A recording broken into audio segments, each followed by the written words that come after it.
I am taking the side of hype for today, and I want to make one other comment against my opponent here, in that not fusing for back pain is what we heard we shouldn't do, is going to put my opponent out of business. So we got to start with that here. So I'm going to talk about lumbar arthroplasty. This is not dynamic fixation as we think about with some of the other systems like mobile rods and tethers and this sort of thing. This is true posterior spinal arthroplasty for treating this patient. Some aspects of my disclosure, again, there's only one product on the market. I have taught at one of their cadaver courses, so I did receive an honorarium one time for that. And I was the site PI for a trial we're going to show some data on, at least at my site. So some things you need to know. So obviously I have some bias towards this. Now, debating Bilal, sitting up here in the front, he's a new partner of mine. He was one of our fellows, great guy, all around nice guy. But look at the size of the guy. The guy's a big guy, a little bit intimidating to be up here and debating him, even though he just started. But he's a softie at heart, right? The guy is he's a gentle snowflake, right? And so like here he is. Jason Savage took him to the circus, and he was pouting all day, and Jason gave him this balloon, and he finally smiled. The other thing, too, is outside of puppet shows, the other thing he constantly thinks about is screws and cages. The guy is fixated on fusions, and so you're going to see his bias when he gets up and gives his presentation. So, you know, in the presentation we heard, right, it's a spondy, maybe it's a transitional level, maybe it's function like a 4 or 5 level, but, you know we can decompress, we can fuse, and perhaps now facet arthroplasty is an option for this patient.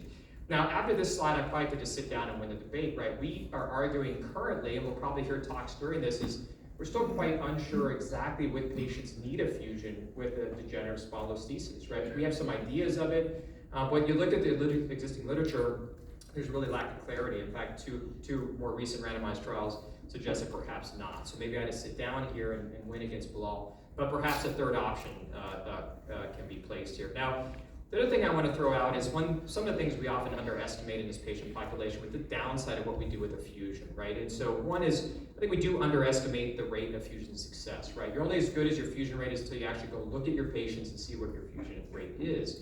And there's bias in the literature, right? And it also is influenced by how you determine the fusion rate, right? When you did the evaluation and how you did it. So if you look at the literature, there's 100% fusion rates, there's 50% fusion rates. Where does the truth lie, right? And in an elderly patient with perhaps poor bone quality, maybe a higher incidence of screw loosening and subsidence in this patient group.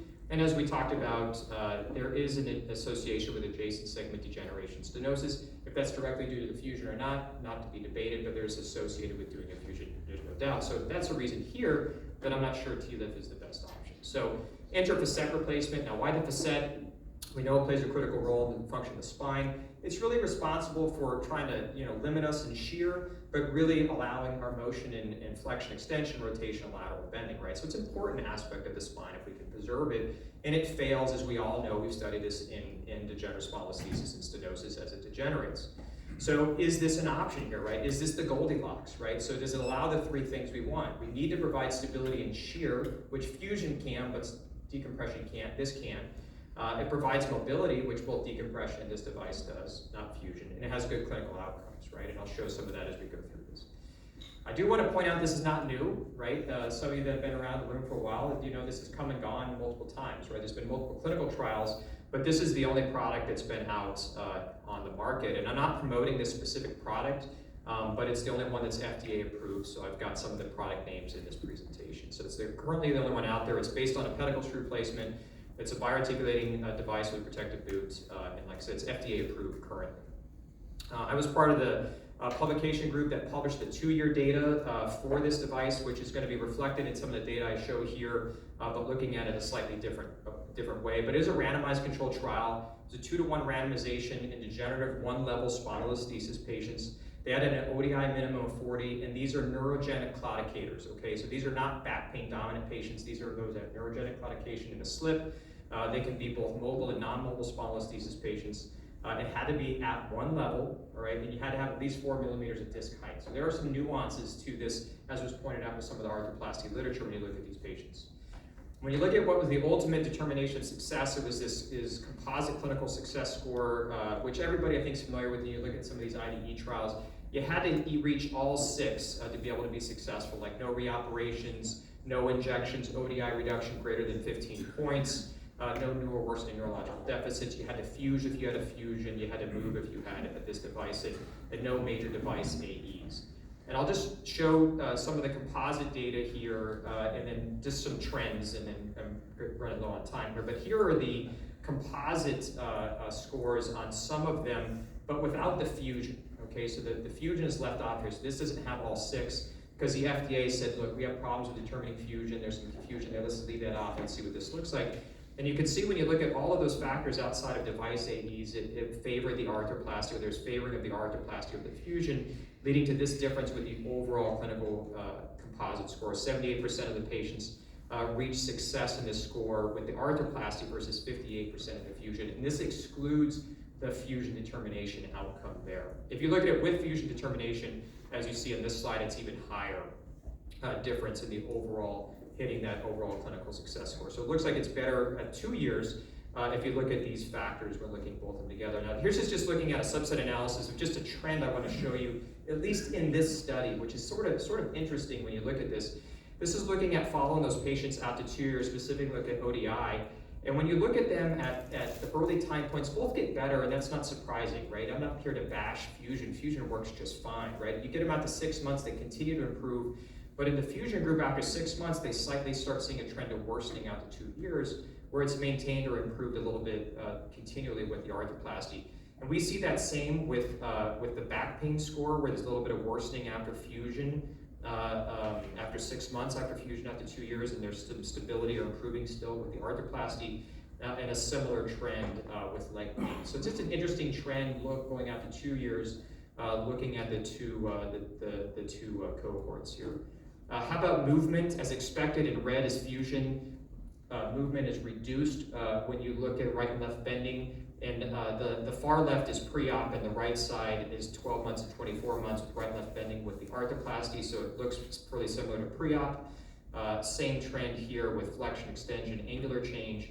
And here is that translation change, both with or without mobile spondy. So whatever that translation was somewhat maintained even afterwards. So it doesn't worsen with the arthroplasty device, even in those that had somewhat of a mobile spondylolisthesis, and reduced with the fusion as expected.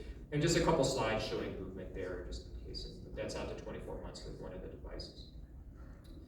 Now, again, as I mentioned, what about unstable spondies? So in this study, these are highly unstable spondies, but those you'd see in your office with greater than 2 millimeters of subluxation, like 3, greater than 5 degrees of angular changes, looking at 12 and 24 months, comparing the unstable to stable spondy, really at 12 and 24 months. This is meeting the MCID of ODI, no significant differences there. So it looks like both groups did equally well, looking at those time points. What about age? Here's kind of a crude look at age. Let's see Seth in the back. We're looking at this a little bit different, and hopefully we'll have an abstract looking at this. But if you just look at it dichotomously at older, greater or less than 65, and look at the various composite scores, they seem to do fairly equally well through both of those. Secondary surgical interventions greater in the fusion group than in the arthroplasty by a few percentage points. Just a few things I want to call out here. If you look at adjacent segment, surgery, these all had surgeries. There was about 3 in the fusion group, none in the arthroplasty group, and screw loosening was about 2 in each group within that. So I kind of want to end here is again, I think I've used this a number of times after the FDA. I used it in the trial. I think it does fit well in this patient population. I think the one caveat that I'm going to cede to my opponent a little bit here is this appropriate for all patients? What we talked about with the disc arthroplasty as well. I think there's some things to consider here in all fairness. This was done in a pretty idealized ID trial, but it did include mobile spondy patients, right? So these weren't those that could have just done perhaps just a laminectomy, who knows? They were leg pain dominant, right? These aren't some of those patients that come into your office that have a significant amount of back pain with this. These had to be predominantly leg pain patients. Did take patients up to 80, all right? So that's kind of interesting, right? Wasn't a very young age cohort. Is it better or worse than osteoporosis with these? We know with a screw, where you originally fixed the screw, is that worse in an osteoporotic spine? Maybe Paul can answer that for us, versus something that's offloaded, say, with an arthroplasty.